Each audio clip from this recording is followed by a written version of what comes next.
நடப்பு ஆண்டில் இதுவரையான காலப்பகுதியில் பதிவாகியுள்ள டெங்கு நோயாளர்களின் எண்ணிக்கை 70,000-ஐ நெருங்கியுள்ளதாக தேசிய டெங்கு ஒழிப்பு பிரிவு தெரிவித்துள்ளது. இதற்கமைய நேற்று வரை நாட்டில் பதிவாகிய டெங்கு நோயாளர்களின் எண்ணிக்கை மேலும் அதிகரித்து 69,951 பதிவாகியுள்ளதாக அந்த பிரிவு குறிப்பிட்டுள்ளது. அத்துடன் கடந்த 12ஆம் தேதி வரை பதிவாகியிருந்த மொத்த டெங்கு நோயாளர்களின் எண்ணிக்கை 68,672 ஆகும் என்பதுடன் நேற்று ஒரே நாளில் மாத்திரம் 1,279 நோயாளர்கள் பதிவாகியுள்ளனர். இவர்களில் அதிகளவான நோயாளர்கள் மேல் மாகாணத்தில் பதிவாகியுள்ளதுடன் அந்த நோயாளர்களின் எண்ணிக்கை 33,127 குறிக்கப்பட்டுள்ளது. அதேபோல் மேல் மாகாணத்தில் அதிகளவான நோயாளர்கள் கம்பகா மாவட்டத்திலேயே பதிவாகியுள்ளனர். அந்த எண்ணிக்கை 14,464 குறிப்பிடப்பட்டுள்ளது. அத்துடன் கொழும்பு மாவட்டத்தில் 14,004 நோயாளர்கள் பதிவாகியுள்ளனர்.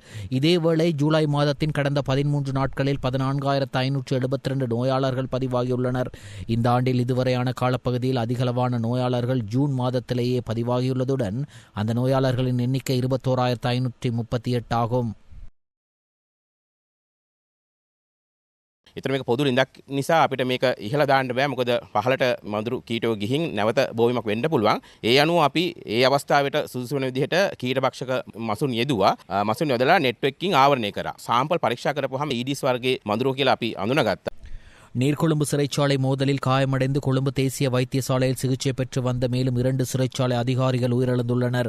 நேற்று மற்றும் இன்று அதிகாலை வேளையில் குறித்த 2 சிறைச்சாலை அதிகாரிகளும் உயிரிழந்துள்ளதாக போலீசார் தெரிவித்துள்ளனர்.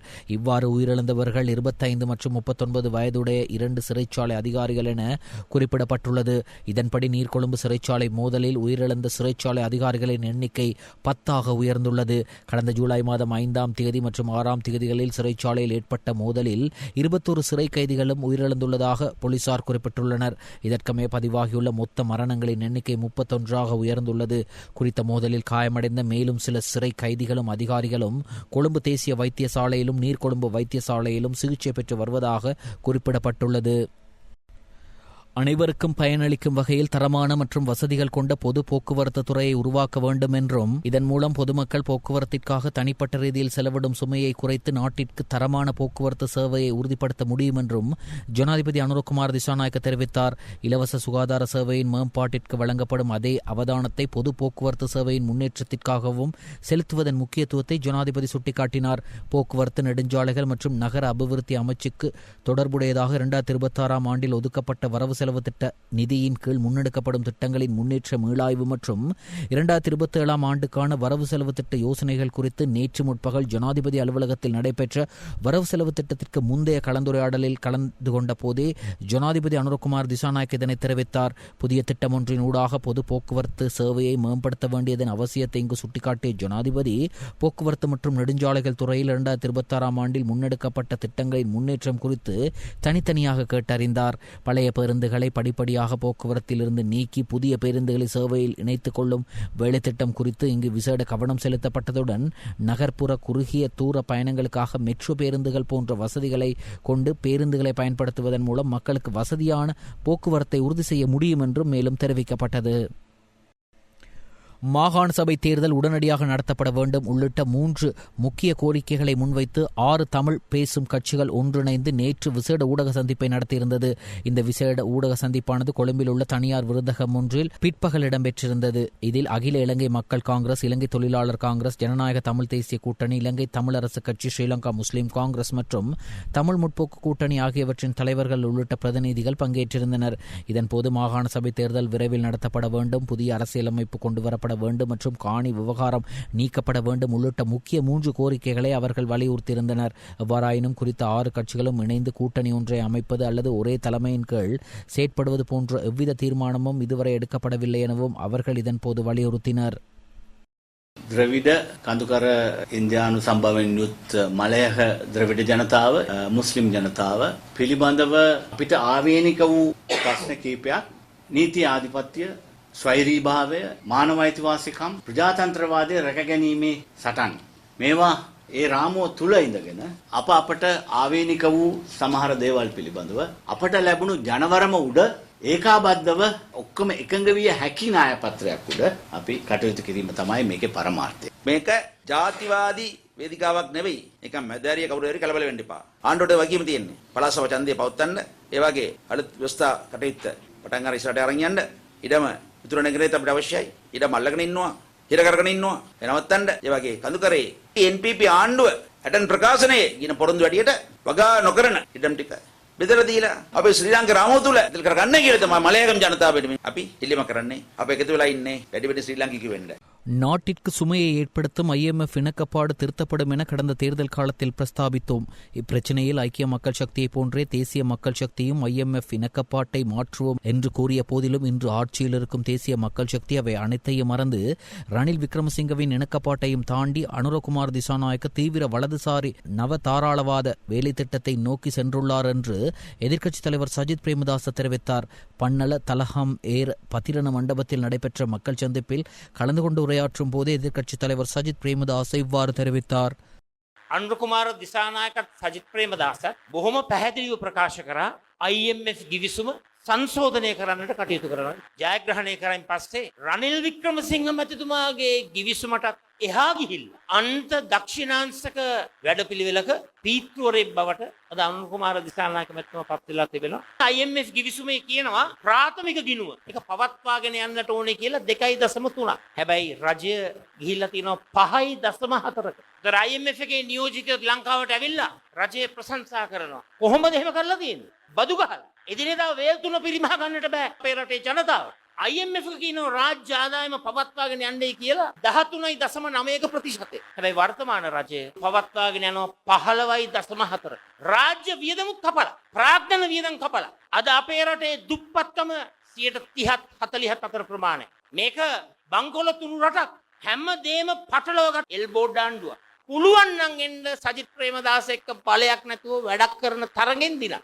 ඒකේ මම සැකන් වුණොත් මම ඉවත් වෙලා මං ඊට දෙන්නම් ඕනම කෙනෙකුට ඊළඟට රටේ நாயகත්වය. எம்பில்லாப்பிட்டிய கிரிலவேல் கடுவ பகுதியில் மகன் ஒருவரால் அவரது தாயும் தந்தையும் கொலை செய்யப்பட்டுள்ளனர். தனிப்பட்ட தகராறு காரணமாக ஏற்பட்ட வாக்குவாதம் எல்லை மீறி சென்றதால் இந்த இரட்டை கொலை நடந்துள்ளதாக போலீசார் தெரிவித்துள்ளனர். இவ்வாறு கொலை செய்யப்பட்டவர்கள் 58 வயதுடைய தந்தை மற்றும் 54 வயதுடைய தாய் என தெரிவிக்கப்பட்டுள்ளது. இந்த கொலை சம்பவம் தொடர்பாக தம்பதியரின் 26 வயதுடைய மகன் போலீசாரால் கைது செய்யப்பட்டுள்ளார். எம்பில்லாப்பிட்டிய போலீசார் இச்சம்பவம் குறித்து மேலதிக விசாரணைகளை மேற்கொண்டு வருகின்றனர். போலீஸ் அதிகாரிகள் மற்றும் குற்றப்புலனாய்வு திணைக்கள அதிகாரிகள் என தங்களை காட்டிக்கொண்டு 3 வருடங்களுக்கு மேலாக நாட்டின் 15 போலீஸ் பிரிவுகளில் உள்ள மக்களை ஏமாற்றி பல கோடி ரூபாய் பெறுமதியான தங்கம், பணம் மற்றும் சொத்துக்களை மோசடி செய்த 3 பேர் கைது செய்யப்பட்டுள்ளனர்.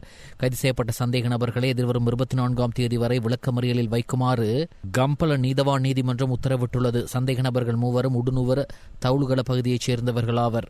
40, 44 மற்றும் 45 வயதுடைய இவர்கள் பல்வேறு பகுதிகளுக்கு சென்று தனியாக செல்லும் நபர்கள் மற்றும் வாகனங்களை நிறுத்தி வைத்து இவ்வாறு போலீஸ் அதிகாரிகள் அல்லது CID அதிகாரிகள் என தங்களை காட்டிக்கொண்டு அவர்கள் மீது பல்வேறு குற்றச்சாட்டுகளை சுமத்தி சோதனையிடுவது போல நடித்து அந்த மக்களிடம் அவர்களின் வீடுகளிலும் இருந்த தங்க நகைகளையும் பணத்தையும் கொள்ளையடித்துள்ளமை தெரிய வந்துள்ளது.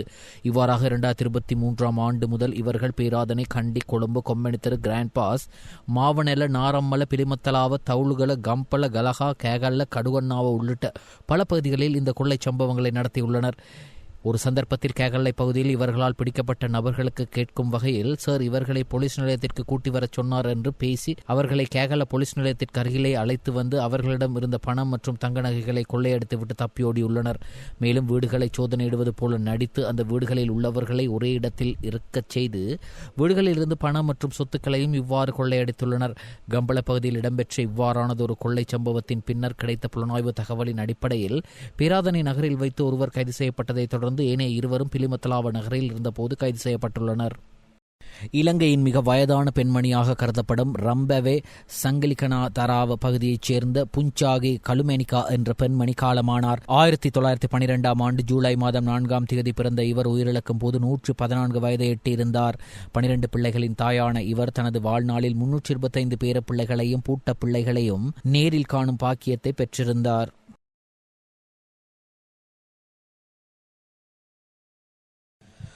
நாட்டில் HIV வைரஸ் தொற்றுக்குள்ளான நோயாளர்களின் எண்ணிக்கை வருடாந்தம் அதிகரித்து வருவதாக பாலியல் நோய்கள் தொடர்பான சமூக விசேட வைத்திய நிபுணர் சத்யாயர தெரிவித்துள்ளார்.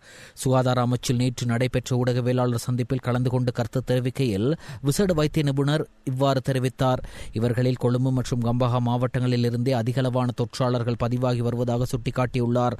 கடந்த 2023 ஆண்டு முதல் இதுவரையான காலப்பகுதியில் HIV தொற்றாளர்களின் எண்ணிக்கை அதிகரித்துள்ளதாக குறிப்பிட்ட அவர் இவர்களில் பெண்களை விட ஆண்களிடையே தொற்று அதிகமாக காணப்படுவதாகவும் குறிப்பிட்டுள்ளார். பாதுகாப்பற்ற உடலுறவு கொள்வதே HIV தொற்று ஏற்படுவதற்கான முக்கிய காரணமாக கருதப்படலாம் என கூறிய வைத்திய நிபுணர், இது தவிர பாதுகாப்பற்ற பாலியல் நடத்தைகள் மற்றும் போதைப்பொருள் ஊசி மற்றும் முறைகளின் போது ஊசிகள், சிரிஞ்சுகள் மற்றும் பிற உபகரணங்களை ஒத்ததாக பயன்படுத்துதல் மற்றும் பகிர்ந்து கொள்ளுதல் போன்றவையும் இதற்கு பங்களிப்பதாக கூறினார். HIV வைரஸ் தொற்றின் பின்னர் அதனை 100% குணப்படுத்த முடியாது என்றும், ஒருவருக்கு HIV தொற்று ஏற்பட்டால் அவர் நீண்டகால மருத்துவ சிகிச்சை மற்றும் தேவையான சிகிச்சை முறைகளை தொடர்ந்து பெற வேண்டும் என்றும் விசேட வைத்திய நிபுணர் சுட்டிக்காட்டினார். அதேபோல சிறுவயதிலே ஒருவருக்கு HIV தொற்று ஏற்பட்டால் அவர் தனது வாழ்நாள் முழுவதும் சிகிச்சை மற்றும் மருந்துகளை பயன்படுத்த வேண்டும் என்றும் வைத்தியர் இங்கு சுட்டிக்காட்டினார். HIV/STI மற்றும் ஹெப்படைட்டிஸ் உள்ளிட்ட பாலியல் ரீதியாக பரவும் நோய்களை கண்டறிவதற்கும் அவற்றின் பரவலை குறைப்பதற்கும் கொழும்பு மற்றும் கம்பஹா மாவட்டங்களை மையமாக கொண்டு சிறப்பு நடமாடும் மருத்துவ முகாம் வேலைத்திட்டம் ஒன்று நடைமுறைப்படுத்தப்பட்டுள்ளதாகவும் அவர் குறிப்பிட்டார். හැම අවුරුද්දෙම එකතු වෙන කේසස් බැලුවාමත් අපි සාමාන්‍යයෙන් එකතු වෙන කේසස් එකේ ටිකක් වැඩියෙන් එකතු වෙයිගෙන එන්නේ. ඒත් ඉතින් රීසන්ට් එපිඩෙමික් එක කියන්නේ 2023 24 25 ගත්තාම ටිකක් වැඩියෙන් එකතු වෙනවා. එතකොට ඒ කේසස් තමයි අපි වැඩියෙන් HIV report කරන එකට අර UNAIDS හරහා ගණන් කරන estimate එකට ඇවිල්ලා තියෙන්නේ. ඒත් බැලුවාම පිරිමි අය අතර ගෑනු අය අතරට වඩා ටිකක් වැඩියෙන් පේනවා. කියන්නේ අපි ගණන් කරලා බැලුවාම එස්ටිමේටඩ් එක ගිය අවුරුද්දට වඩා මේ අවුරුද්ද වැඩි. ඒක සෙක්ෂුවල් ට්‍රාන්ස්මිෂන්, ඒ වගේම අම්මගේ දරුවට, ඒ වගේම මත්ද්‍රව්‍ය පාවිච්චි කරන අය ඉන්ජෙක්ෂන් කට්ටුයි ඒකට අදාළ පොඩි අර කුපි ඒවා මාරු කරලා පාවිච්චි කරන හින්දා ඒක බෝ වෙනවා. HIV හැදුනාම ඒක 100% හොඳ වෙන්නේ නැහැ. හැබැයි බේත් පාවිච්චි කරොත් ඒ බේත් පාවිච්චි කරන එකන සාමාන්‍යයෙන් වෛරස් කන්ට්‍රෝල් කරගෙන එයාගේ ජීවිත කාලයටම ජීවත් වෙන්න පුළුවන්. ඒ කියන්නේ වෛරස්ුත් එක්ක ජීවත් වෙන ආයත් වගකීමකින් අනිත් අයට ඒක බෝ නොවන විදියක් ඇත්තටම බලා ගන්න ඕනේ. 6 கிலோ 100 கிராம் குஷ் போதைப் பொருளை கட்டுநாயக்க விமான நிலையம் ஊடாக நாட்டிற்குள் கொண்டு வர முயன்ற பிலிப்பைன்ஸ் நாட்டு பெண் ஒருவர் கைது செய்யப்பட்டுள்ளார். இன்று அதிகாலை போலீஸ் போதைப்பொருள் ஒழிப்பு பணியகத்தின் விமான நிலைய பிரிவின் அதிகாரிகள் குழுவினால் கட்டுநாயக்க விமான நிலைய வருகை முனையத்தில் மேற்கொள்ளப்பட்ட சோதனையின் போது 60 மில்லியன் ரூபாய் பெறுமதியான குறித்த போதைப் பொருளுடன் 63 வயதுடைய பெண் ஒருவர் கைது செய்யப்பட்டுள்ளார். சந்தேக நபரான பெண்ணிடம் போலீஸ் போதைப்பொருள் ஒழிப்பு பணியகத்தின் விமான நிலைய பிரிவு மேலதிக விசாரணைகளை மேற்கொண்டு வருகிறது. இதேவேளை நேற்று காலை தொம்பே பரான்குட பகுதியில் 9 கிலோ 128 கிராம் ஐஸ் போதைப் பொருளுடன் 23 வயதுடைய இளைஞர் ஒருவர் போலீஸ் விசேட அதிரடி படையினரால் கைது செய்யப்பட்டுள்ளார். போலீஸ் விசேட அதிரடி படையின் கோணஹேன முகாம் அதிகாரிகளுக்கு கிடைத்த தகவலுக்கமைய மேற்கொள்ளப்பட்ட இந்த சோதனையின் போது 3 மனித எதிர்ப்பு கண்ணிவடிகள், அவற்றின் 3 ஃபியூஸ் பாகங்கள், M16 ரக துப்பாக்கிகளுக்கு பயன்படுத்தப்படும் 20 தோட்டாக்கள், 5 வாள்கள், மின்னணு தராசு 1 மற்றும் மோட்டார் சைக்கிள் 1 போலீஸ் விசேட அதிரடி படையினரால் பொறுப்பேற்கப்பட்டுள்ளன. கொழும்பிலிருந்து காங்கேசன்துறை நோக்கி பயணிக்கும் நகராந்தர கடுகதி ரயில் சேவையை வாரத்திற்கு 4 நாட்களுக்கு மாத்திரம் வரையறுப்பதற்கு ரயில்வே நிர்வாகம் இதற்கு முன்னர் எடுத்திருந்த தீர்மானத்தை மாற்றி நாளை முதல் அதனை வழமை போல் இயக்குவதற்கு நடவடிக்கை எடுக்கப்பட்டுள்ளது. ரயில் இயந்திர தொகுதிகளில் தட்டுப்பாடு நிலவுவதாக கூறி இதற்கு முன்னர் செவ்வாய் மற்றும் வியாழக்கிழமைகளில் இந்த ரயிலின் சேவையை நிறுத்துவதற்கு ரயில்வே நிர்வாகம் தீர்மானித்திருந்தது. எவ்வாறாயினும் இந்த கட்டுப்பாடுகள் காரணமாக வடக்கு ரயில் பாதையை பயன்படுத்தும் பயணிகள் பெரும் அசௌகரியங்களுக்கும் பாதிப்புகளுக்கும் உள்ளாவதாக ரயில்வே தொழிற்சங்கங்கள் நிர்வாகத்திற்கு சுட்டிக்காட்டியிருந்தன. விடயங்களை கருத்தில் கொண்டு இதற்கு முன்னர் ரத்து செய்யப்பட்டிருந்த செவ்வாய் மற்றும் வியாழக்கிழமைகளில் இருந்த நகர்சேர் கடுகதி ரயிலை நாளை முதல் அமுலுக்கு வரும் வகையில் மீண்டும் சேவையில் ஈடுபடுத்துவதற்கு ரயில்வே திணைக்கள அதிகாரிகள் நடவடிக்கை எடுத்துள்ளனர். இதற்கமைய பயணிகள் வழமை போன்று வார நாட்களில் எவ்வித தடையுமின்றி இந்த சேவையை பெற்றுக்கொள்ள முடியும். கொத்மல நீர்த்தேக்கத்துக்கு நீரேந்தி செல்லும் ஆக்ரோயா ஆற்றில் காணாமல் போயிருந்த மாணவன் இன்றைய தினம் சடலமாக மீட்கப்பட்டுள்ளதாக இந்துள்ள போலீசார் தெரிவித்தனர். நேற்று நண்பகல் சுமார் 12:30 மணியளவில் பாடசாலையில் நடைபெற்ற பரீட்சையை எழுதி முடித்த 10 மாணவர்கள் பாடசாலையிலிருந்து வெளியேறி ஆல்ரீம் பகுதியின் ஊடாக கொத்மல நீர்த்தேக்கத்திற்கு நீர் பாயும் ஆக்ரோயா ஆற்றில் நீராட சென்றுள்ளனர். இதன்போது மாணவர்களில் 9 பேர் பாதுகாப்பாக கரை திரும்பிய நிலையில் ஒரு மாணவன் மட்டும் எதிர்பாராத விதமாக ஆழமான பகுதியில் சிக்கிக்கொண்டு நீரில் வீட்டில் அடித்துச் செல்லப்பட்டு காணாமல் போயுள்ளதாக தெரிவிக்கப்படுகிறது. இதனைத் தொடர்ந்து தீவிரமாக தேடியும் மாணவனின் உடல் நேற்று கண்டறிய முடியவில்லை. போதிய வெளிச்சம் இல்லாததால் இரவு தேடும் பணிகள் தற்காலிகமாக நிறுத்தப்பட்டன. தொடர்ந்து 2வது நாளாக இன்று நுவரெலியா போலீஸ் உயிர்காப்பு பிரிவினர், போலீசார் மற்றும் பிரதேசவாசிகளால் மேற்கொள்ளப்பட்டு வந்த தேடுதல் நடவடிக்கைகளின் போதே காணாமல் போயிருந்த மாணவன் சடலமாக மீட்கப்பட்டுள்ளார். இவ்வாறு சடலமாக மீட்கப்பட்ட மாணவன் இருந்துள்ள சரஸ்வதி தமிழ் மகா வித்தியாலயத்தில் கல்வி பயிலும் மிளகு சேனை தோட்டத்தைச் சேர்ந்த பரமநாதன் கிஷோர் என்ற 15 வயதுடைய சிறுவன் என அடையாளம் காணப்பட்டுள்ளார்.